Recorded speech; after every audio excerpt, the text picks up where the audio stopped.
कल्पना करो कि आपकी फैमिली का एक सदस्य आपसे छिन जाए, लेकिन कहानी उसकी मौत पर खत्म ना हो बल्कि वहीं से शुरू हो।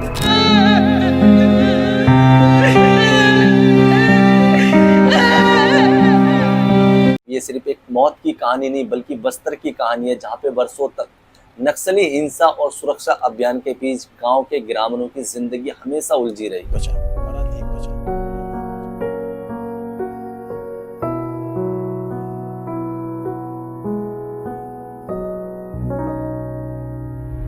कभी उन्हें पुलिस का मुखबिर बता करके मारा गया, तो कभी माओवादी बता करके उसको इनकाउंटर किया गया। मरे चाहे कोई भी, पर हर मौत के आंकड़ों के पीछे एक परिवार होता है और हर एक परिवार का एक ही सवाल होता है कि आखिर मेरे अपनों के साथ हुआ क्या था।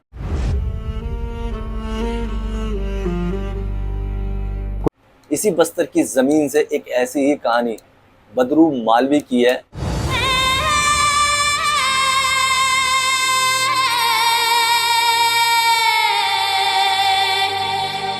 1967 में पश्चिम बंगाल के दार्जिलिंग जिले के नक्सलबाड़ गांव में किसान आंदोलन होता है, जो धीरे धीरे उग्रवाद में तब्दील होते हुए तकरीबन देश के 9 राज्यों में सक्रिय होता है, जिसमें से एक नाम छत्तीसगढ़ का बस्तर गांव आता है।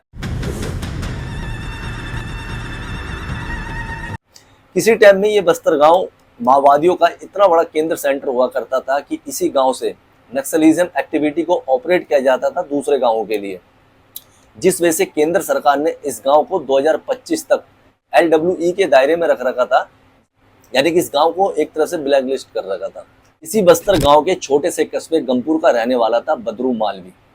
बदरू अपनी पूरी फैमिली के साथ इसी गमपुर में रहता था और इसकी फैमिली में इसकी माँ, धर्मपत्नी और 2 छोटे भाई रहते थे। पिता की मृत्यु काफी समय पहले हो गई थी, जिस वजह से सारी जिम्मेदारियां बदरू पे आ गई थी और ये घर का बड़ा भी था। 19 मार्च 2020 को तकरीबन सुबह 7:30 बजे बदरू अपने छोटे भाई सन्ना के साथ पड़ोस के ही खेत में जो है कि महुआ लेने के लिए जाता है, जैसा कि इसके घर वालों का कहना है, जहां पे DRG और CRPF की फोर्स बदरू को फर्जी इनकाउंटर में मौत के घाट उतार देती है।